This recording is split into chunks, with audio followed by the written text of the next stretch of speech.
على أشرف الأنبياء وسيد المرسلين سيدنا محمد وعلى آله وأصحابه أجمعين.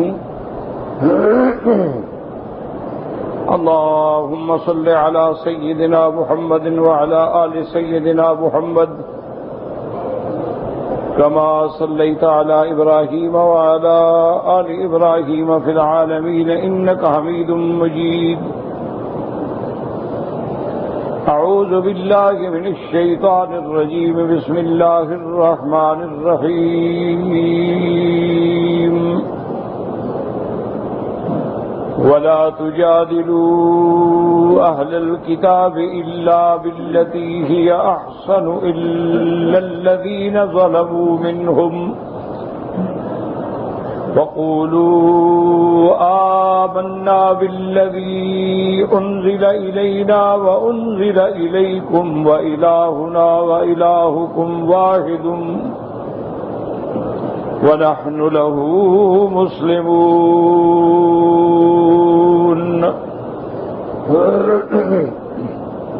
جیسا کہ الحمدللہ سورۃ العنکبوت میں اللہ تبارک و تعالی نے احوال امم سالفہ کا ذکر فرمایا. حضرت نوح علیہ السلام سے لے کر سیدنا ابراہیم علیہ السلام تک تمام انبیاء علیہم السلام کا ذکر فرمایا، اور ان کی قوموں نے جو اعراض کیا، انکار کیا، تکبر کیا، انبیاء کی مخالفت کی اور کفر و شرک کے علاوہ جرائم میں بھی مبتلا ہوئے تو ان پہ اللہ کا عذاب ہے. اور اسی طرح آخری واقعہ جو ہم نے پڑھا تھا وہ حضرت لوط علیہ السلام اور ان کی قوم کا تھا کہ جب ان کی قوم نے کفر کے علاوہ فواحش و منکرات کا ارتکاب کیا اور حضرت لوط علیہ السلام کی نصیحتوں پہ کوئی توجہ نہ کی، بلکہ اپنے جرائم میں اتنے بڑھ گئے کہ اللہ کے پیغمبر کے سامنے کھڑے ہو کر گناہ کا مطالبہ کرنے لگ گئے، تو ان کا انجام کیا ہوا کہ اللہ نے فرشتوں کو حکم دیا کہ ان کی بستیوں کو زمین کی جڑوں سے اٹھا کے آسمان کی قریب لے آئیں. اور جب ان کو آسمانوں کے قریب کر دیا گیا تو حکم دیا گیا کہ اب ان کو الٹا اوندھا گرا دیں، اور پھر ان کے اوپر پتھروں کی برسات کر دی گئی. اور وہ مقامات جو ہیں وہ آج تک عبرت ہیں. یعنی آپ دیکھیں کہ فرعون کو اللہ نے غرق کیا، وہ آج تک عبرت ہے. قوم عاد و سمود پہ جو عذاب آئے وہ ان کے مساکن آج تک عبرت ہیں. قوم لوط پہ جو عذاب آیا آج بھی وہ بحر میت جو ہے عبرت ہے. ان تمام واقعات کا مقصد جو ہے وہ امت محمد مصطفیٰ صلی اللہ علیہ وسلم کے لیے ہدایت ہے اور عبرت ہے کہ ایسے واقعات سے عبرت پکڑو اور تم بھی ایسے گناہوں میں مبتلا نہ ہو کہ تمہارا انجام بھی ایسا ہو جائے. ان تمام واقعات کے بعد اب اللہ تبارک و تعالی نے حضور صلی اللہ علیہ وسلم کی امت کے لیے ایک ہدایت نامہ جاری فرمایا کہ اگر ان 3 چیزوں کو پابندی سے پکڑ لو گے تو انشاءاللہ کامیاب ہو جاؤ گے. اس میں پہلی چیز کیا تھی؟ تلاوت کتاب، کہ اللہ کے قرآن کی زیادہ سے زیادہ تلاوت کرو. جب موقع ملے، دن ہے رات ہے، قرآن پڑھیں اور غور کر کے پڑھیں. اور دوسری چیز کیا تھی؟ اقامت صلاۃ، کے نماز کو قائم کریں. قائم کرنے کا کیا معنی ہوتا ہے کہ نماز کو ان کے اوقات میں اور شروط و ارکان کے پوری ادائیگی کے ساتھ قائم کریں. کیونکہ چیز قائم تب ہوگی جو بالکل سیدھی ہوگی، ٹیڑھی ہو تو قائم نہیں ہو سکتی. نظام عالم جو قائم ہے وہ بھی اسی توازن پہ قائم ہے. تو اس لیے حکم ہے کہ نمازوں کو قائم کرو. آپ نماز پڑھتے ہیں لیکن وقت کا خیال نہیں کرتے تو نماز کو قائم نہیں کیا. یعنی آپ سو جاتے ہیں اور سورج نکلنے پہ آیا تو فجر کی نماز پڑھ لی، تو یہ فرض تو ساقط ہو جائے گا لیکن نماز قائم نہیں ہوگی۔ اسی طرح آپ غفلت میں بیٹھے رہیں اور جب سورج پیلا ہونا لگے تو عصر کی نماز پڑھ لی، تو یہ نماز کا قائم کرنا نہیں۔ نماز کے قائم کرنے کا معنی ہوتا ہے کہ اداؤہا فی اوقاتہا، کہ نمازوں کو ان کے اوقات میں ادا کریں، بشروطہا و ارکانہا، جو شرائط ہیں، جو ارکان ہیں، جو فرائض ہیں، جو واجبات ہیں، جو سنن ہیں، جو مستحبات ہیں، ان کے مطابق ادا کریں۔ اور آسان طریقہ یہ ہے کہ الحمدللہ جن لوگوں کو اللہ نے حرمین شریفین نصیب فرمایا ہے وہ 5 نمازیں ائمہ حرمین کے پیچھے پڑھتے ہیں، اسی سے سیکھیں کہ کیسے قیام ہے، کیسے رکوع ہے، کیسے سجود ہے، کیسے ان کے درمیان میں وقفہ ہے، کیسے قعود ہے، کیسے تشہد ہے، کیسے سلام ہے۔ تو 5 دفعہ اگر دن میں آدمی نماز سیکھنا چاہے تو کوئی مشکل بات نہیں ہوتی۔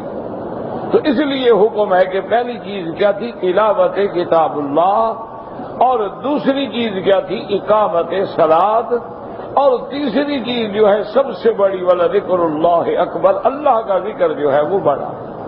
اب اللہ کے ذکر کا کیا معنی؟ ایک معنی تو یہ ہے کہ ہر حال میں اللہ کا ذکر، اگر آپ چل رہے ہیں اللہ کا ذکر ہو، آپ لیٹ رہے ہیں اللہ کا ذکر ہو، آپ کھانا کھانا چاہتے ہیں اللہ کا ذکر ہو، آپ مسجد میں داخل ہونا چاہتے ہیں اللہ کا ذکر ہو، آپ مسجد سے نکلنا چاہتے ہیں اللہ کا ذکر ہو، آپ سواری پہ سوار ہوتے ہیں اللہ کا ذکر ہو، آپ لباس تبدیل کرتے ہیں اللہ کا ذکر ہو، آپ حمام میں داخل ہونا چاہتے ہیں اللہ کا ذکر ہو، آپ حمام سے نکلنا چاہتے ہیں اللہ کا ذکر ہو، آپ سونا چاہتے ہیں اللہ کا ذکر ہو، جب نیند سے بیدار ہوں تو اللہ کا ذکر ہو، یعنی ہر حال میں اللہ کا ذکر ہو۔ اس لیے حکم ہے کہ اذکر اللہ ذکرا کثیرا، اس لیے حکم ہے کہ جب بندہ اپنے اللہ کو یاد کرتا ہے تو اللہ بھی یاد فرماتے ہیں۔ اور بعض علماء نے فرمایا کہ وَلَذِكْرُ اللَّهِ اکبر کا کیا معنی؟ انہوں نے کہا یہی نماز جو ہے دراصل یہی ذکر اللہ، کہ تلاوت کتاب بھی ہے، اس کے اندر تکبیر بھی ہے، اس کے اندر تحمید بھی ہے، اس کے اندر تسبیح بھی ہے، اس کے اندر رکوع و سجود بھی ہے، اس کے اندر تشہد و درود بھی ہے، اور اس کے اندر دعا بھی ہے۔ تو یہی وَلَذِكْرُ اللَّهِ اکبر۔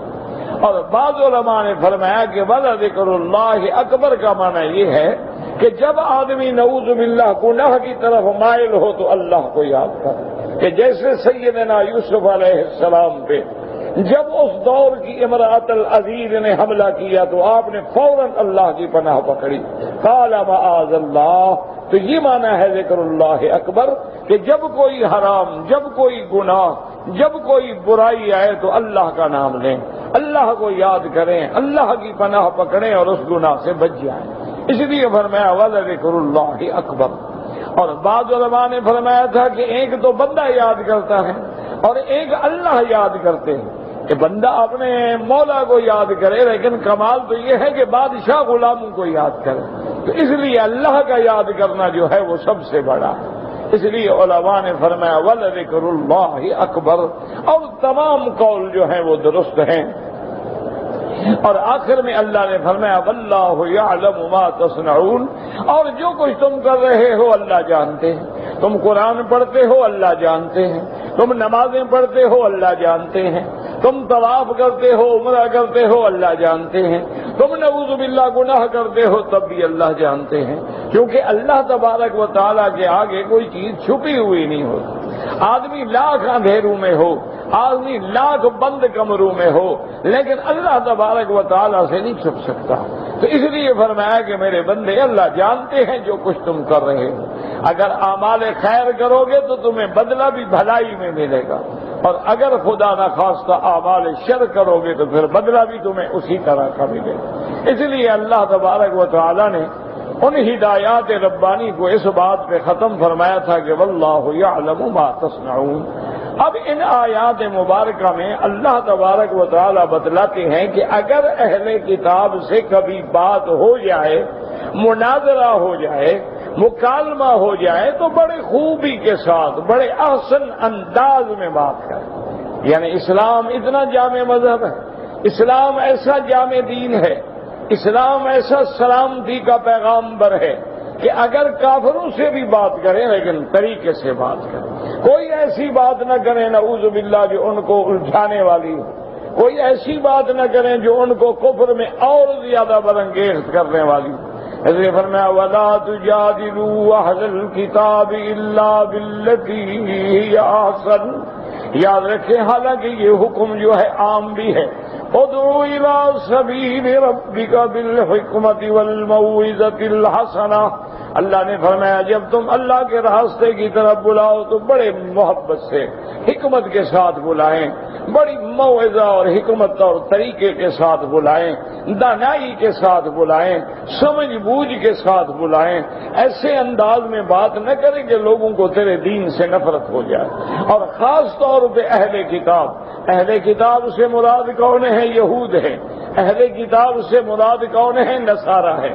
اللہ نے فرمایا کہ ان سے اگر بات ہو، چونکہ وہ اہل علم ہیں، ان کے پاس سابقہ کتابیں ہیں، ان کے پاس تورات ہے، ان کے پاس انجیل ہے، وہ شریعت موسیٰ علیہ السلام کو جانتے ہیں، وہ شریعت عیسیٰ علیہ السلام کو جانتے ہیں. مشرکین تو جاہل ہیں. مشرکین مکہ جو ہیں وہ تو بالکل امی ہیں. مشرکین مکہ تو ہیں وہ بالکل بغیر کسی کتاب کے ہیں. مشرکین مکہ کے پاس نہ شریعت ہے، نہ ان کے پاس کوئی سابقہ کتاب ہے. لیکن میرے محبوب اہل کتاب جو ہیں ان کے پاس تو تورات ہے، ان کے پاس تو انجیل ہے، ان کے پاس تعلیمات انبیاء ہیں.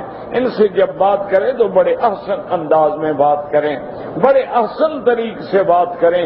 کیونکہ یہ قاعدہ ہے کہ جب آدمی کسی کو دعوت دیتا اگر وہ بات طریقے سے کی جائے، اگر وہ بات دلائل سے کی جائے، اگر وہ بات بینات سے کی جائے تو مخالف پر بھی وہ بات اثر کرتی. لیکن اگر آپ کسی کو گالی دیں گے، اگر آپ مناظرے کا معنی یہ ہے کہ دوسرے کو ذلیل کریں، دوسرے پہ بلا وجہ الزام تراشی کریں، دوسرے کو ایسے الفاظ سے مخاطب کریں کہ اس کو جوش آئے، تو وہ ہدایت یافتہ نہیں ہوگا بلکہ بات اور بڑھتی چلی جائے گی. اس لیے فرمایا وَلَا تُجَادِلُوا أَهْلَ الْكِتَابِ إِلَّا بِالَّتِي هِيَ أَحْسَنُ. میرا محبوب اگر بات ہو، اگر مجادلہ ہو، اگر مناظرہ ہو، اگر مکالمہ ہو اہل کتاب سے تو بہتر انداز میں بات کریں. ان کو سمجھائیں کہ اللہ کے بندو، ہمارا جیسے اللہ کے قرآن پہ ایمان ہے، ہمارا جیسے حضرت محمد مصطفیٰ صلی اللہ علیہ وسلم پہ ایمان ہے، ہمارا موسیٰ علیہ السلام پہ بھی ایمان ہے، ہمارا عیسیٰ علیہ السلام پہ بھی ایمان ہے. ہم تو موسیٰ علیہ السلام کو بھی کلیم اللہ مانتے ہیں، ہم تو موسیٰ علیہ السلام کو بھی رسول اللہ مانتے ہیں، ہم تو موسیٰ علیہ السلام کو بھی اولو العزم من الرسل مانتے ہیں، ہم تو عیسیٰ علیہ السلام کو روح اللہ مانتے ہیں، ہم تو عیسیٰ علیہ السلام کو کلمۃ اللہ مانتے ہیں، ہم تو عیسیٰ علیہ السلام کے زندہ آسمانوں کے بیٹھنے کے قائل ہیں. اور اللہ نے جو کتابیں اتاری ہیں تورات ہے، اللہ نے جو کتابیں اتاری ہیں انجیل ہے، ان پر بھی ہمارا اجمالی ایمان ہے. لیکن جب اللہ نے قرآن بھیج دیا، جب اللہ نے محمد مصطفیٰ کو بھیج دیا، جب اللہ نے دین اسلام بھیج دیا تو اسی میں یہ فیصلہ کر دیا کہ اب سارے دین منسوخ ہیں، اب ساری کتابیں منسوخ ہیں، اب قیامت تک دین اسلام ہے، قیامت تک کتاب اللہ کا قرآن ہے، قیامت تک نبی حضرت محمد مصطفیٰ ہے صلی اللہ علیہ وعلا آلہ وصحابہ وسلم. اسی طرح دوسری کا قرآن کہتا ہے قل یا اہل الکتاب تعالوا الى كلمة سواء بيننا وبينكم ألا نشرك بالله شيئا ولا يتخذ بعضنا بعضا أربابا من دون الله. اللہ نے فرمایا میرے محبوب آپ ان کو دعوت دے کہ یا اہل الکتاب، آؤ ہماری طرف، تعالوا الی کلمۃ، ایک ایسے کلمے پہ ہم متحد ہو جائیں. وہ کلمہ کیا ہے؟ کلمہ توحید ہے. الی کلمۃ سواء بیننا و بینکم اللہ نشرک باللہ شیئا، اللہ کی ذات کے ساتھ کسی کو شریک نہ بنائے، اللہ کے پیغمبروں کو نبی سمجھے، حضرت عیسیٰ علیہ السلام کو رسول سمجھے، اللہ کی اولاد نہ بنائیں، اللہ کے شریک نہ بنائیں، ایک دوسرے کو رب نہ بنائیں، اللہ کی توحید پہ اکٹھے ہو جائیں. آؤ ہم تمہارے ساتھ بات کرنے کے لیے تیار. اسی لیے حدیث مبارک میں آتا ہے، صحابہ کہتے ہیں کہ ایک دفعہ صحابہ کہتے ہیں وفد آیا حضور صلی اللہ علیہ وسلم کی خدمت میں نجران کے علاقے سے. یاد رکھیں حضور کے زمانے میں مکے میں سارے مشرکین تھے،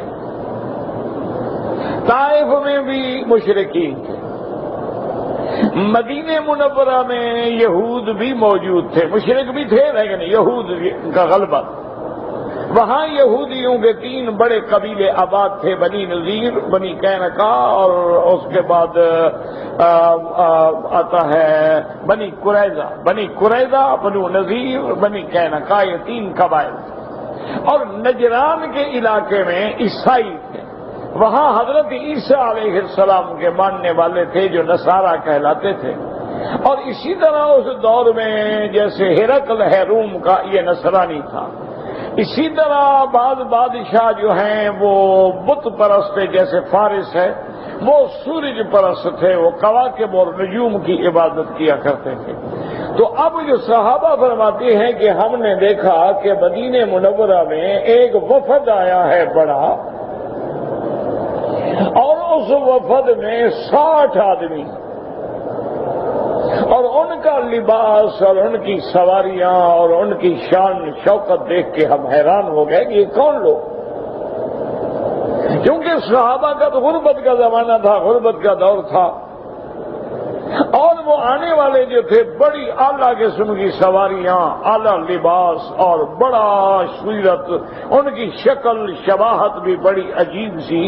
60 آدمی اکٹھا آئے. ان کی قیادت کرنے والا جو ہے وہ عبد المسیح تھا. مسیح حضرت عیسیٰ علیہ السلام کا لقب.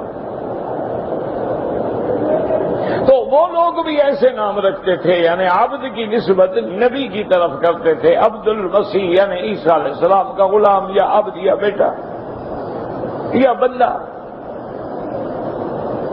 اور ان کے ساتھ علماء بھی تھے، ان کے ساتھ اس دور کے راہب بھی تھے، ان کے ساتھ بڑے بڑے تاجر بھی تھے. بڑا ایک اہم وفد آیا اور حضور صلی اللہ علیہ وسلم کی خدمت میں حاضر. تو عبد المسیح نے آ کے عرض کیا کہ یا محمد صلی اللہ علیہ وسلم، ہم نجران سے آئے ہیں اور ہم دین عیسیٰ علیہ السلام کے پیروکار ہیں. ہم آپ سے بات کرنا چاہتے ہیں کیونکہ ہم اس نتیجے پہ پہنچ گئے ہیں کہ جنگ سے، لڑائی سے، بندوقوں سے، میزائلوں سے مسئلے کبھی حل نہیں ہوتے. مسئلے جب حل ہوں گے مذاکرات سے حل. اصل میں وہ لوگ بڑے سمجھدار تھے، انہوں نے دیکھا کہ اسلام کو غلبہ مل رہا ہے، کہ اسلام روز بروز اللہ کی رحمت سے پھیلتا جا رہا ہے. مکہ فتح ہو گیا، طائف فتح ہو گیا، حنین فتح ہو گیا. مکے سے لے کر مدینہ منورہ تک کی آبادیاں جتنی ہیں، وادی قدید ہے، عثمان ہے، جموم ہے، سرف ہے، سب فتح ہو گئے. بدر ہے، بدر کبریٰ ہے، تمام علاقہ فتح ہو گیا. یہود کی قوت جو تھی وہ مدینے میں ٹوٹ گئی، ان کو خیبر کی طرف نکال دیا گیا. پھر اللہ نے مہربانی کی، خیبر بھی فتح ہو گیا. اور نجاشی کہاں دور بیٹھا ہے وہاں مسلمان ہو گیا. تو وہ لوگ بڑے سمجھدار.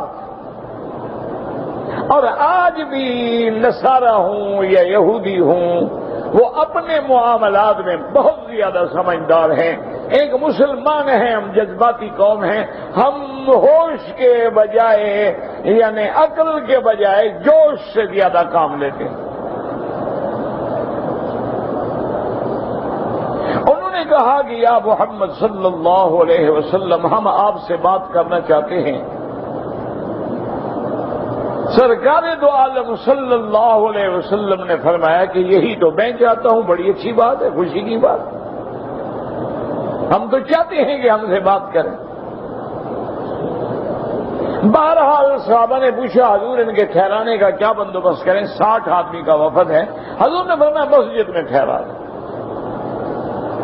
اور کوئی میرے آقا کے پاس کوئی مہمان خانہ بھی نہیں تھا، کوئی سیکریٹریٹ بھی نہیں تھا، کوئی بڑے بڑے محلات بھی نہیں تھے، کوئی ٹھکانہ بھی نہیں تھا، تو مسجد میں ٹھہرا دیا. اسی سے ہمیں سبق ملا کہ اگر کوئی کافر دین سیکھنے کے لیے آنا چاہے تو آپ اس کو مسجد میں آنے دیں، آئے گا تو سیکھے گا نا. ہم تو نعوذ باللہ اس مقام پہ پہنچ گئے ہیں کہ مسلمان کو مسجدوں میں نہیں آنے دیتے کہ یہ فلاں پارٹی کی مسجد ہے اور یہ فلاں پارٹی کی مسجد. انا للہ و انا الیہ راجعون، یعنی اللہ کی مسجد تو ہے ہی نہیں نا ہمارے ملک میں. یہ فلاں جماعت کی مسجد ہے، یہ فلاں. بھائی چلو جو جماعتیں باطلہ ہیں، جو فرق باطلہ ہیں ان کو تو چھوڑو نا. جو فرق ضالہ ہیں، گمراہ ہیں، گم کردہ راہ ہیں، مثلاً قادیانی ہیں، ٹھیک ہے ان کی تو الگ ہوگی. اسی طرح جو فرقے جو ہیں دین کے منکر ہیں، قرآن کے منکر ہیں، حدیث کے منکر ہیں، ہمارے آقا کی ختم نبوت کے منکر ہیں، وہ تو ٹھیک ہے وہ الگ ہے. لیکن افسوس تو یہ ہے قرآن کو ماننے والے، نبی کو ماننے والے، خاتم الانبیاء کو ماننے والے اور سب اہل سنت والجماعت کہلانے والے اور سب کا اصل دیکھیں تو فقہ کے اعتبار سے امام ابو حنیفہ ہیں، لیکن ان کی بھی مسجدیں الگ ہیں. انا للہ و انا الیہ راجعون. صحابہ نے عرض کیا کہ یا رسول اللہ یہ تو کافر ہیں، نصارہ ہیں. حضور صلی اللہ علیہ وسلم نے فرمایا کہ اللہ کی اسی میں حکمت ہے. مسجد میں رہیں گے، ہم نمازیں پڑھیں گے، قرآن پڑھیں گے، تلاوت کریں گے، سنیں گے، دیکھیں گے تو ان پر بھی کوئی اثرات مرتب ہوں گے. اگر آپ ایک آدمی کو نفرت کر کے نکال دیتے ہیں تو اس سے ہدایت کیا پائے گا؟ بہرحال وہ ٹھہر گئے. اس کے بعد انہوں نے حضور صلی اللہ علیہ وسلم سے مکالمہ اور مناظرے کی ابتدا کی. ان کا بڑا جو تھا عبد المسیح تھا، اور بھی بڑے بڑے ان کے علماء تھے. انہوں نے کہا یا رسول اللہ ہم آپ سے کچھ باتیں پوچھنا چاہتے ہیں. رحمت دو عالم صلی اللہ علیہ وسلم نے فرمایا کہ بتاؤ کیا پوچھنا چاہو. انہوں نے کہا رسول اللہ حضرت عیسیٰ علیہ السلام کو آپ مانتے ہیں؟ آپ نے فرمایا بالکل مانتے ہیں. ہمارا ایمان ہے کہ عیسیٰ علیہ السلام اولو العزم من الرسل ہیں. ہمارا ایمان ہے کہ عیسیٰ علیہ السلام رسول اللہ ہیں. ہمارا ایمان ہے کہ عیسیٰ علیہ السلام کلمۃ اللہ ہیں. ہمارا ایمان ہے کہ عیسیٰ علیہ السلام کو اللہ نے بی بی مریم کے بطن سے بغیر کسی باپ کے پیدا فرمایا ہے. ہمارا ایمان ہے کہ عیسیٰ علیہ السلام زندہ آسمانوں پہ موجود ہیں. ہمارا ایمان ہے کہ قیامت سے پہلے عیسیٰ علیہ السلام دنیا میں آئیں گے. ہمارا ایمان ہے کہ بی بی مریم جو ہیں وہ پاکیزہ ہیں، وہ صدیقہ ہیں، وہ طاہرہ ہیں، وہ پاک بی بی ہیں، وہ ولیہ ہیں، وہ ایک پیغمبر کی ماں ہیں.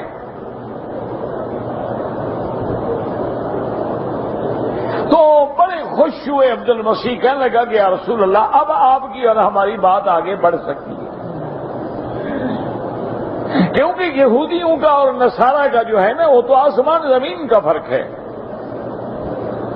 وہ تو صرف ہماری دشمنی میں اکٹھے ہیں۔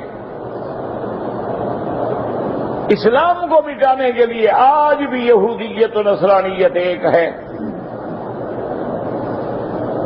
آج بھی کفر ملت واحدہ ہے، آج بھی کفر چاہے ہندو کا ہو، چاہے سکھ کا ہو، چاہے یہودی کا ہو، چاہے نصرانی کا ہو، جہاں اسلام کو مٹانے کی ضرورت ہوگی وہاں سب ایک ہے۔ ورنہ ان کے درمیان میں عقیدے کا اتنا بنیادی اختلاف ہے کہ یہودی یہ عقیدہ رکھتے ہیں کہ حضرت عیسیٰ نعوذ باللہ وہ تو یوسف نجار کا بیٹا ہے، وہ تو حلال کی اولاد ہی نہیں ہے۔ یعنی اتنا بڑا فرق ہے نعوذ باللہ ان کے نزدیک نعوذ باللہ ثم نعوذ باللہ عیسیٰ علیہ السلام جو ہیں وہ کہتے ہیں کہ بی بی مریم کا تعلق تھا یوسف نجار سے، وہاں سے بچہ پیدا ہوا، اور بی بی نے یہ ڈرامہ بنایا کہ بغیر باپ کے پیدا ہوا۔ اسی لیے یہودیوں نے عیسیٰ علیہ السلام کو پھانسی دینے کی کوشش کی، عیسیٰ علیہ السلام کو صلیب پہ لٹکانے کی کوشش کی۔ یہ تو اللہ تبارک و تعالیٰ کی شان تھی کہ جس مکان میں حضرت عیسیٰ علیہ السلام تھے اس کے باہر یہودیوں نے گھیرا ڈال دیا، تو سیدنا عیسیٰ علیہ السلام نے اپنے ساتھیوں سے پوچھا بھی کون ہے جو میرے بجائے قربانی دے؟ تو بہرحال ایک حواریین میں سے تیار ہوئے، اللہ تبارک و تعالیٰ نے ان پہ عیسیٰ علیہ السلام کی مشابہت ڈال دی اور عیسیٰ علیہ السلام کو آسمانوں پہ زندہ اٹھا لیا۔ اب جب یہود اندر داخل ہوئے انہوں نے سمجھا کہ یہی عیسیٰ علیہ السلام، اس کو پھانسی دے دی،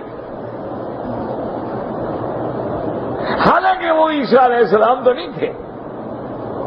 اس لیے قرآن نے فرمایا ما قتلوہ وما صلبوہ ولکن شبہ لہم، اللہ نے قرآن میں فرمایا ظالموں نہ تم نے قتل کیا ہے عیسیٰ کو، نہ پھانسی چڑھائی، ہم نے تمہیں متشابہ میں ڈالا ہے، بل رفعہ اللہ الیہ،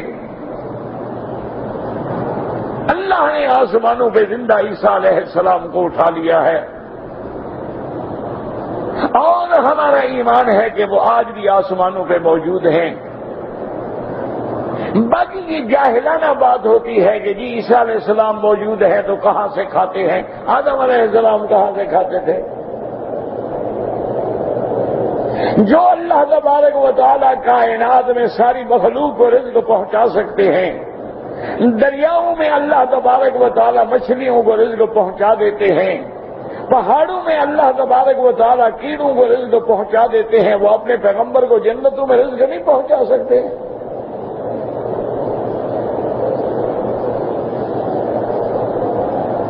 تو اس لیے ہمیشہ یاد رکھیں گے دشمن جو ہے وہ ایسی باتیں کہہ کے مسلمانوں کو اپنے عقیدے سے نعوذ باللہ گمراہ کرنے کی کوشش کرتے ہیں۔ اسی لیے آج تک عیسائی جو ہے نا وہ صلیب گلے میں لٹکاتے ہیں، ان کا عقیدہ بن گیا کہ عیسیٰ علیہ السلام صلیب پہ لٹک گئے، ہمارے سارے گناہوں کا کفارہ وہ کر گئے، گناہ ہم کریں صلیب پہ عیسیٰ چڑھے۔ یعنی عقیدہ دیکھو بھائی، تم اگر گناہ کرو تو تمہارے بیٹے کو پولیس نہیں پکڑتی، تم اگر گناہ کرو تو کورٹ تمہارے باپ کو سزا نہیں دیتی، یعنی تمہاری کورٹیں اور تمہاری پولیس میں انصاف ہے، اللہ میں عجیب انصاف ہے کہ عیسیٰ کو پھانسی چڑھا دیا، تمہارے گناہ معاف کر دیے۔ تو یہ جاہلانہ باتیں ہیں۔ اسی طرح کبھی کبھی وہ لوگوں کو دھوکہ دیتے ہیں کہ دیکھو جی وہ جیسے ایک آدمی ایک اہل سنت کا عالم تقریر کر رہا تھا تو ایک عیسائی نے سوال کیا دھوکہ دینے کے لیے کہ جی دیکھیں ایک بندہ اگر جنگل میں راستہ بھٹک جائے اور آگے جا کے دیکھے کہ دو آدمی ہیں، ایک سو چکا ہے کپڑا لے کے لیٹا ہوا ہے اور ایک جاگ رہا ہے، یہ بھولا ہوا بندہ جو ہے راستہ کس سے پوچھے گا؟ بیٹھے ہوئے سے پوچھے گا یا سونے والے سے پوچھے گا؟ اب اس کا معنی یہ تھا کہ مسلمانوں کے دماغ میں کیڑا ڈالا جائے کہ تمہارے نبی تو فوت ہو گئے، وہ تو روضہ مبارک میں مدینہ منورہ میں دفن ہو چکے ہیں، لیکن عیسیٰ تو تم بھی کہتے ہو زندہ بیٹھے ہیں، تو جو بیٹھا ہے اس سے پوچھو۔ اس کے کہنے کا مقصد یہ تھا، لیکن اللہ نے ان علماء کو بھی عقل دی اور فہم دی، وہ سمجھ گیا، اور اس نے کہا میرا بھائی وہ جو بیٹھا ہوا ہے وہ تو خود راستہ پوچھنے کے لیے سونے والے کی انتظار میں ہے، اس کو راستہ معلوم ہوتا تو چلا نہ جاتا، کیوں بیٹھا رہتا؟ وہ تو اس کی انتظار میں ہے کہ اٹھ کے ہماری راہبری کریں گے۔ تو بہرحال یہ سوال بھی غلط۔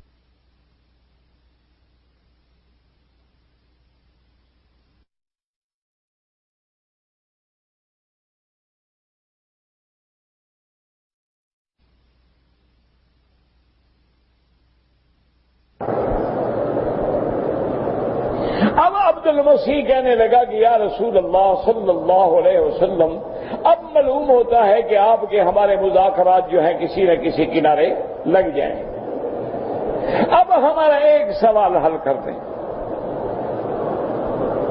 آپ فرماتے ہیں کہ عیسیٰ علیہ السلام کو اللہ نے بغیر باپ کے پیدا کیا، اور ہم یہ کہتے ہیں کہ عیسیٰ علیہ السلام اللہ کا بیٹا ہے۔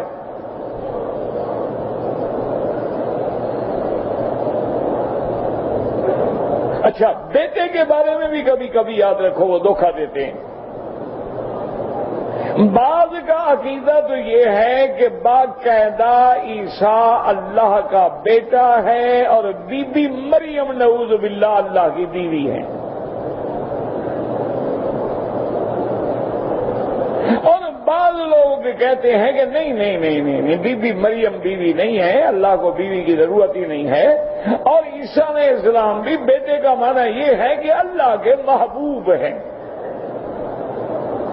جیسے آدمی کہہ دیتا ہے کہ بھئی اس کو میں نے اپنا بیٹا بنایا ہے، تو وہ بیٹا نہیں ہوتا، نہ اس کی بیوی کے بطن سے پیدا ہوتا ہے، معنی ہے کہ میرا محبوب ہے، میرا بچہ ہے، میرا بیٹا ہے، میری اولاد ہے۔ بعض یہ کہتے ہیں، حالانکہ دونوں کافر ہیں۔ اس کی وجہ یہ ہے کہ اگر بیٹے کا معنی محبوب ہے تو پھر عیسیٰ علیہ السلام محبوب کیوں، موسیٰ علیہ السلام محبوب کیوں نہیں؟ 1,24,000 پیغمبر بھی تو پھر اللہ کا محبوب ہے۔ صرف ایک کو محبوب ماننا اور باقی کو نہ ماننا، پھر اس کی کیا دلیل ہے؟ تو دراصل یہ دعویٰ بھی غلط ہے، وہ دھوکہ دینے کے لیے کہتے ہیں۔ اور بعض ان کی جماعتیں جو ہیں وہ کچھ اس طرح گمراہ ہو گئی ہیں، وہ کہتے ہیں کہ جناب ہم یہ ایک ایسا راز ہے کہ 3 میں 1 جو ہے وہ خدا ہے، اس کو کہتے ہیں عقیدہ تثلیث، ثالث و ثلاثہ، قرآن نے جس کو ذکر کیا۔ وہ کہتے ہیں ان 3 میں یعنی ایک تو خدا ہے، عیسیٰ ہے، ان میں ایک خدا ہے، ہمیں پتہ نہیں ہے، بہرحال ان 3 میں ایک ہے۔ اور یہ وہی نصارہ اور یہود کا اثر ہے جو ہمارے مسلمانوں میں بھی آ گیا۔ ہمارے بہت سے مسلمان، اللہ انہیں بھی اور ہمیں بھی ہدایت دے، وہ بھی اس دھوکے میں ہیں۔ وہ کہتے ہیں جی بس بات یہ ہے کہ حقیقت محمد دی پا کوئی نہیں سکتا، حضور کا پتہ ہی نہیں کیا ہے۔ یعنی ان کا بھی یہ عقیدہ ہے، وہ کہتے ہیں کہ بھئی بس بحث نہ کرو، پتہ نہیں حضور خدا ہے، پتہ نہیں نبی ہیں، پتہ نہیں نور ہیں، پتہ نہیں بشر ہیں، بہرحال حضور کی حقیقت کا ہمیں پتہ ہے۔ جب حقیقت کا پتہ نہیں کلمہ کس کا پڑھتے ہو؟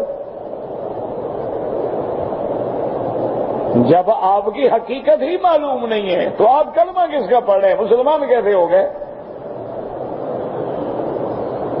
1400 سال میں آپ کو حقیقت کا بھی پتہ نہیں لگا۔ ادھر آپ کہتے ہیں عبداللہ کے بیٹے ہیں، آمنہ مالدہ کا نام ہے، بی بی حلیمہ دودھ پلانے والی ہے، عبد المطلب دادا ہے، ابی طالب آپ کا چچا ہے، بی بی خدیجہ آپ کی بیوی ہے، اور بی بی فاطمہ ام کلثوم یہ آپ کی بیٹیاں ہیں، اور کہتے ہیں حقیقت کا بھی پتہ نہیں۔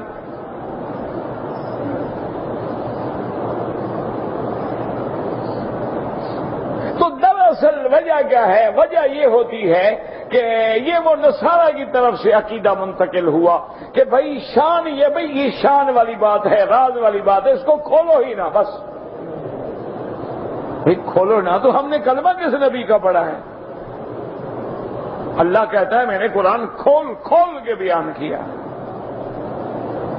اللہ کہتے ہیں ہم نے ہر چیز واضح کر دی ہے۔ اللہ فرماتے ہیں ہم نے ہر چیز بالکل کھول کے رکھ دی ہے، جس میں کوئی ابہام نہیں، اشتباہ نہیں، اور ہم کہیں جی ہمیں پتہ ہی نہیں، حقیقت کا پتہ ہی نہیں۔ حقیقت کیا ہے؟ تو انہوں نے کہا کہ یا محمد صلی اللہ علیہ وسلم، اب آپ اگر ہمارے ایک سوال کا جواب دے دیں تو مسئلہ قریب ہو سکتا ہے۔ آپ نے فرمایا پوچھے۔ انہوں نے کہا حضور اگر عیسیٰ علیہ السلام بغیر باپ کے پیدا ہوئے ہیں تو کائنات میں ہمیں بغیر باپ کے کوئی اور ایک بندہ بھی دکھا دیں کہ جو بغیر باپ کے پیدا ہوا ہو، ہمیں ایک بندہ دکھلا دیں، اور اگر نہ دکھلا سکیں تو پھر ہماری بات مان لیں گے وہ اللہ کا بیٹا ہے۔ اگر ہمارا آج کا مولوی ہوتا نا جی، وہ کہتا کافر ہو، نکل جاؤ۔ اگر آج کا مولوی ہو، اس کے ذرا عقیدے کے خلاف آپ بات کریں، وہ فوراً آگ بگولا ہو جائے گا، کہے گا بس جاہل ہو تم، کافر ہو تم، بالکل نہیں پڑھے تم، حدیث کے منکر ہو، قرآن کے منکر ہو، رسول کے، سب کے منکر ہو، نعوذ باللہ۔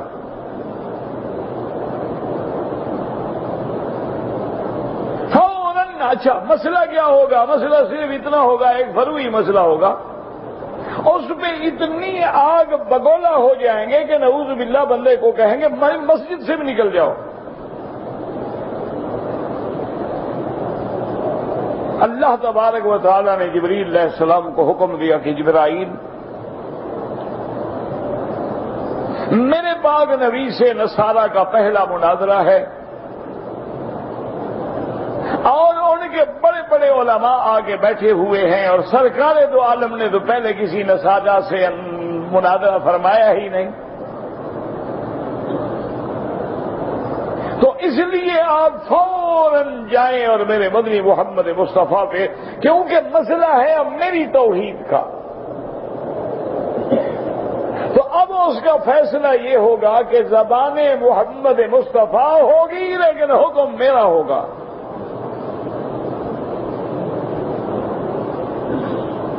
اس لیے اللہ نے قرآن کا فرمایا ان مثل عیسیٰ عند اللہ، ان مثل عیسیٰ عند اللہ کمثل آدم خلقه من تراب ثم قال له كن فيكون۔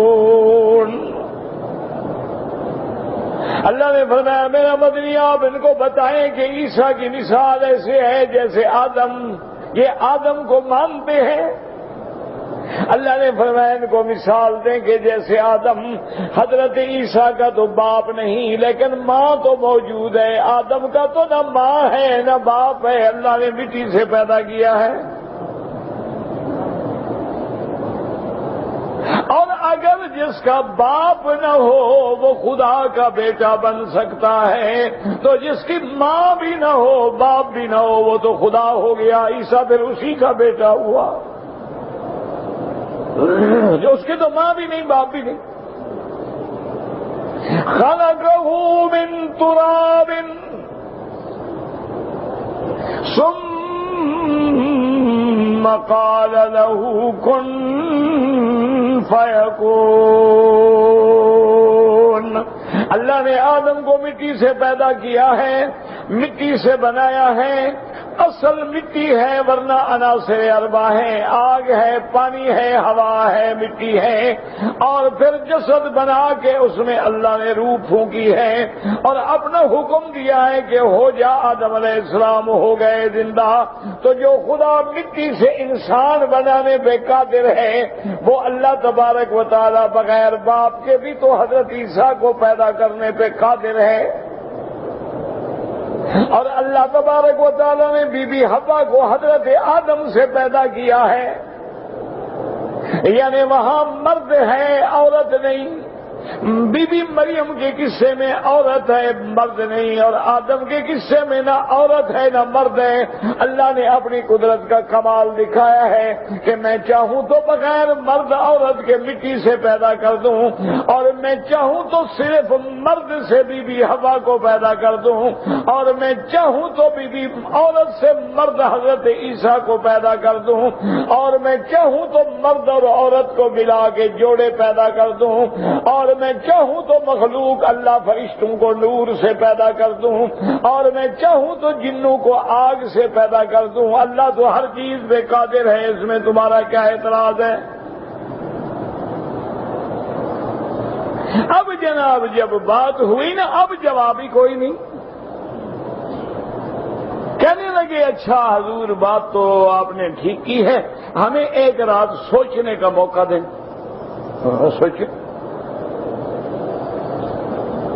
ہمارے کوئی ہوتے نہ کہتے بس تم ہار گئے مرد آباد زندہ باد مرد آباد نعرے لگاتے جلوس نکالتے ہیں۔ اور ہماری قوم کا یہ حال ہے، اللہ معاف کرے کہ کوئی مسئلہ پوچھو نا جی۔ ابھی ایک مسئلہ چلا تھا، ایک مولوی صاحب سے میں نے پوچھا، یہاں مکے میں میں نے پوچھا، میں نے کہا جی آپ کا اس مسئلے میں کیا رائے ہے؟ میں نے کہا جی بالکل قرآن کے خلاف ہے۔ میں نے کہا آپ نے پڑھا بھی ہے؟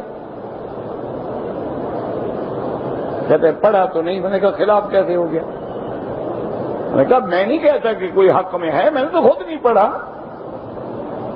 میں تو نہیں جانتا، میرا مسئلہ ہی نہیں، میرا واسطہ ہی نہیں، لیکن آپ لوگوں کا تو واسطہ ہے، آپ نے پڑھا ہے؟ کہا جی پڑھا نہیں۔ میں نے کہا پہلے پڑھیں پھر مجھے بتائیں، ماشاءاللہ آپ علم والے آدمی ہیں، اللہ نے آپ کو علم سے نوازا ہے، پہلے مسئلے کو دیکھیں نا کہ مسئلہ کیا ہے۔ تو بہرحال اللہ ان کو جزائے خیر دے، انہوں نے دیکھا اور پھر مجھے بھیجا، اور ٹھیک ہے صحیح فرمایا تھا انہوں نے، لیکن بات یہ ہے کہ ہمیں جذبات میں نہیں آنا چاہیے، ہمیں غصے میں نہیں آنا چاہیے۔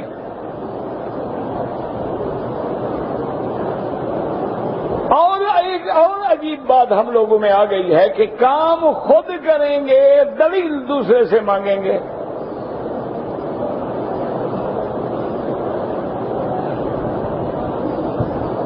جیسے کہ نماز جنازہ میں ایک آدمی نے تکبیر پہ ہاتھ اٹھائے، نہیں اٹھائے کوئی بات نہیں، پھر وہی مسئلہ ہے، اللہ کا پاک دونوں کی نماز قبول فرمائے، کوئی جھگڑے کی بات ہی نہیں ہے۔ وہ جناب فوراً کہہ رہی ہے ہاتھ کیوں نہیں اٹھائے ہیں؟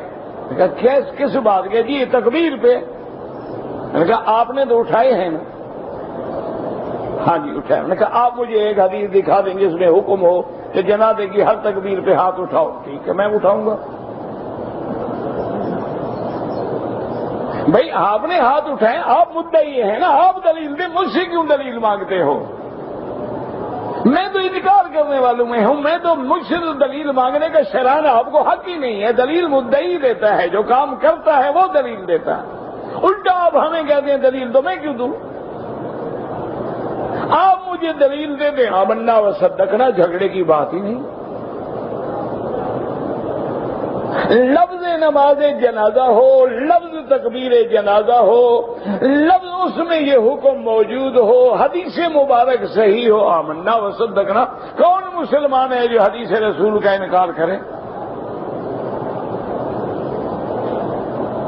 اب جناب جب یہ بات کہہ رہے دکھاؤں گا، میں نے کہا جب آپ دکھائیں گے میں بھی کر لوں گا، کوئی جھگڑا نہیں۔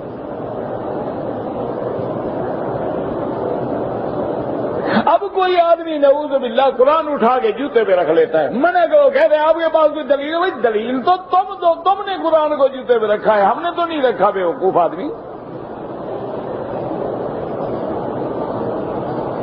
جس نے کام کیا ہے دلیل اس کے ذمہ ہوتی ہے، ہمیشہ یاد رکھو، دلیل مدعی کے ذمہ ہوتی ہے، مدعا علیہ کے ذمہ تو قسم ہوتی ہے۔ البینۃ علی المدعی، جو کام کرے گا دعویٰ کرے گا وہ گواہ لائے گا۔ تم نے ایک کام کیا، قرآن کو اٹھا کے نعوذ باللہ جوتے پہ رکھ لیا، اگلا کہتا ہے بھائی ایسا نہ کرو، کہتے ہیں جی دلیل دو، دلیل تو تم دو کہ نبی نے حکم دیا ہے جوتے پہ رکھو۔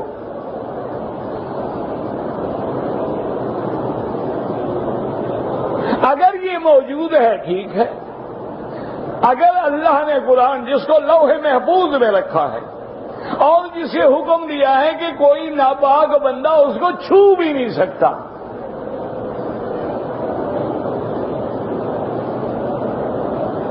تو اس لیے جھگڑا، اب دیکھیں کتنا بڑا وسعت ہے۔ حضور نے فرمایا ٹھیک ہے سوچ لیں۔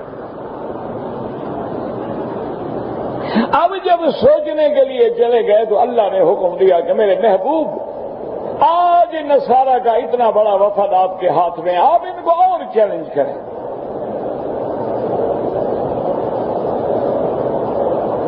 آپ ان کو دعوت دیں کہ ندعو ابناءنا وابناءکم وانفسنا وانفسکم ثم نبتہل فنجعل لعنت اللہ علی الکاذبین۔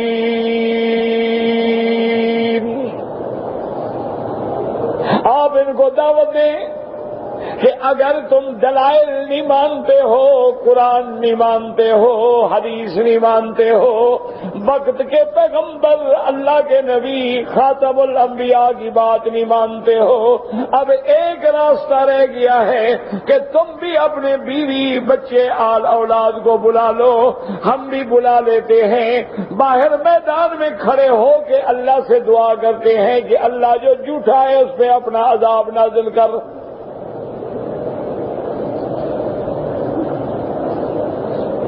چلو آؤ یہ فیصلہ بھی کر لیں۔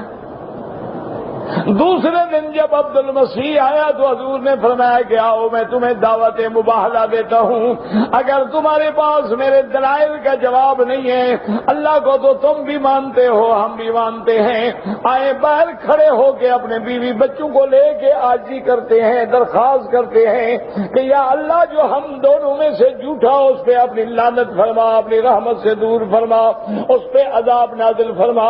اس نے کہا حضور اس بات کے لیے بھی ہمیں سوچنے کا موقع دیں۔ حضور نے فرمایا جاؤ سوچو۔ دوسری رات اکٹھے ہوئے، انہوں نے میٹنگ کی، آپس میں علماء کو بلایا کہ اب تو اللہ کے نبی نے دعوت مباہلہ بھی دے دی ہے، کیا رائے ہے؟ انہوں نے کہا یاد رکھو اللہ کے نبی سے معافی مانگ لو، جزیہ دینے پہ تیار ہو جاؤ، نبی کے مقابلے پہ کھڑے ہو کے کبھی دعا نہ کرنا، وہ سچا نبی ہے، برباد ہو جاؤ گے۔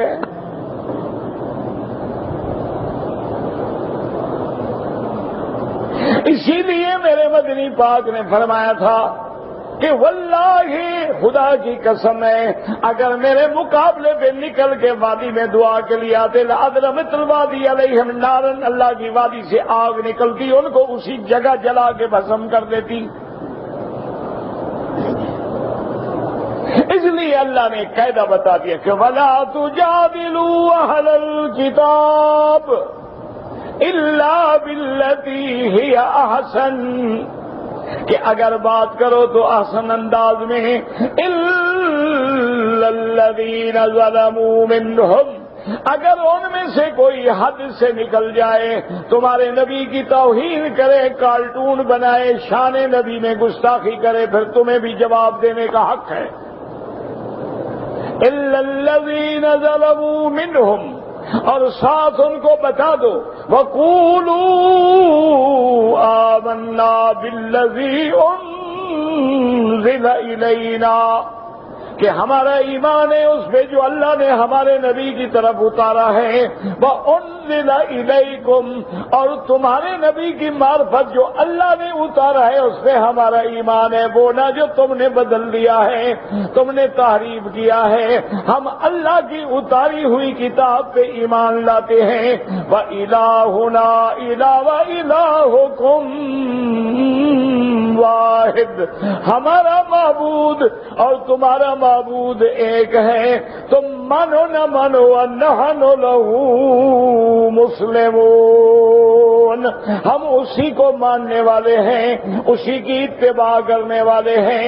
اگر آپ جھگڑا مٹانا چاہتے ہیں، ہمارا آپ کے نبی پہ ایمان ہے، آپ ہمارے نبی پہ ایمان لے آئیں، جھگڑے ختم ہو جائیں گے۔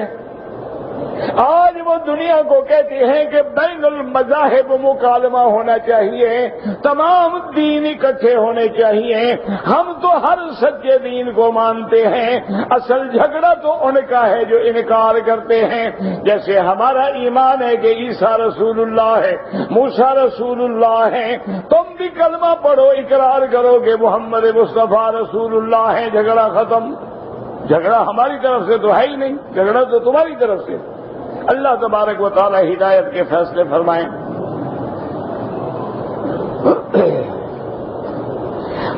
سگریٹ ہو یا نسوار ہو، یہ تمام چیزیں مکروہ ہیں، اور بعض علماء کے نزدیک مکروہ تحریمہ ہیں، بچنے کی کوشش کریں۔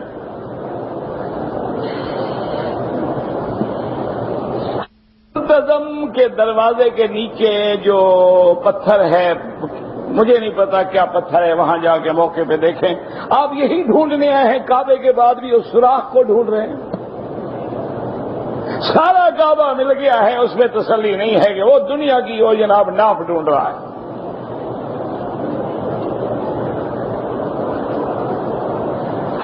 مدت جو ہے، اگر خاوند مر جائے تو قرآن میں 4 مہینے 10 دن عدت ہے۔ کیا مرد کے لیے بھی ضروری ہے کہ وہ 4 مہینے 10 دن گزارے؟ کیونکہ مرد کے پیٹ میں بچہ ہوتا ہے۔ نہیں، اگر تمہارے ملک میں ہوتا ہو تو وہ بھی انتظار کرے۔ عورت پہ تو اس لیے عدت ہے کہ کوئی اندر حمل تو نہیں۔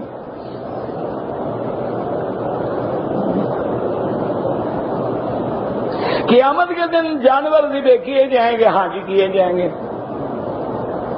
اور قرآن میں نہیں آتا ہے کہ اللہ تبارک و تعالیٰ نے اگر کسی جانور نے دوسرے کو مارا ہوگا ان کو بھی بدلہ دلائیں گے، پھر حکم دیں گے، وہ ختم ہو جائیں گے۔ جانوروں کی روح کون قبض کرتا ہے؟ فرشتے۔ تمہاری کون کرتا ہے؟ کہ حج کرنا چاہتا ہوں، اپنا کر چکے ہو تو نانی کا حج بدل کر سکتے ہو۔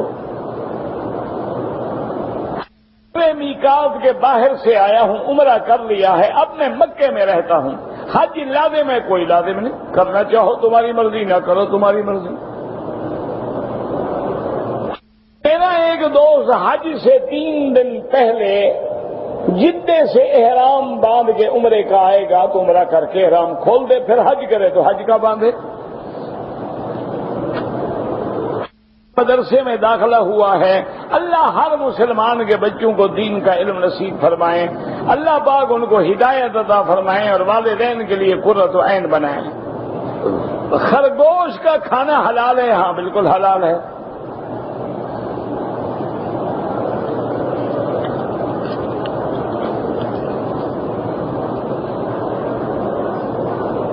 جو ہیں جمرات میں جو ٹاور ہیں اس پہ کام کی نیت سے آئے تھے، بہرحال آپ کام کی نیت سے آئے، عمرے کی نیت نہیں تھی، احرام نہیں باندھا، تو 3 ائمہ کے نزدیک آپ دم سے بچ جائیں گے۔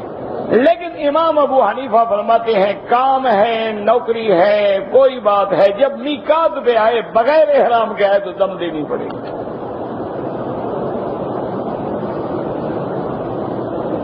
ہمارا حج کا ارادہ ہے، حج کریں، اجازت لینی ہوگی، یہ قانونی بات ہے، قانون والوں سے پوچھیں۔ ہمارے ملک میں بعض لوگ جو ہیں حضرت عبد القادر جیلانی رحمت اللہ علیہ کے نام پہ 11ویں کرتے ہیں، بالکل بدعت ہے۔ بعض لوگ حضور کے نام پہ انگوٹھے چومتے ہیں، خلاف قرآن و سنت ہے۔ اللہ نے قرآن میں حکم دیا ہے کہ صلو علیہ وسلموا تسلیما، حضور پہ درود پڑھو۔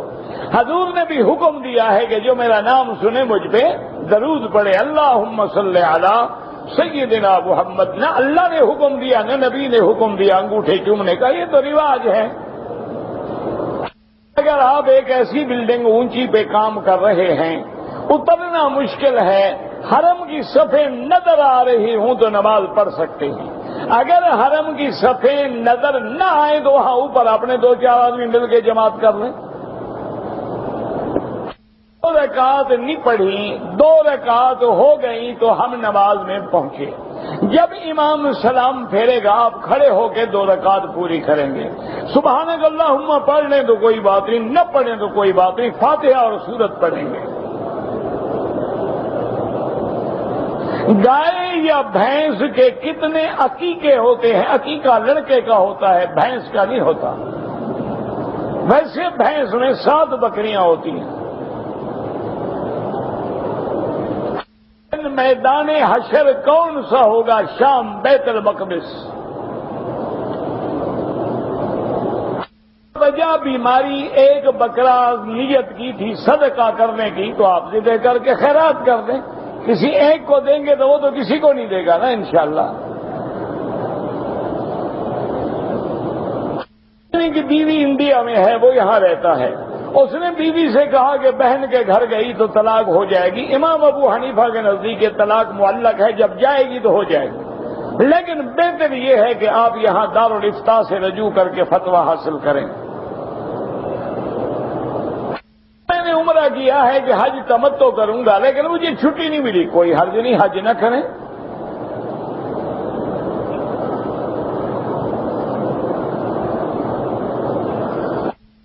مفرد ہے، متمتع ہے یا قارن ہے، جب مینا میں آئیں گے، کنکریاں ماریں گے، قربانی کریں گے، سر منڈائیں گے، احرام کھل گیا، صاف ظاہر ہے کہ طواف اور صفا آپ کپڑے پہن کے کریں گے۔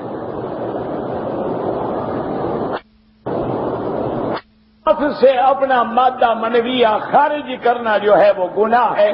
قیامت والے دن اس کے ہاتھ حاملہ ہوں گے، اللہ تبارک و تعالیٰ بتلائیں گے دنیا کو کہ یہ اس کا عمل تھا۔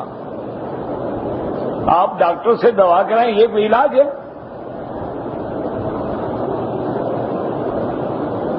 بہرحال اگر آپ کو حج میں بھی تکلیف ہو تو انڈر ویئر نہیں پہن سکتے، نیچے کپڑا باندھے، چادر بدلتے رہیں۔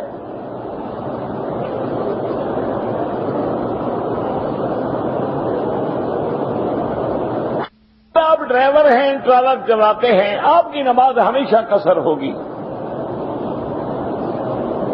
اگر حجر اسود کو ہاتھ لگ جائے تو چوم لیں، نہ لگے تو چومنے کی ضرورت نہیں ہے۔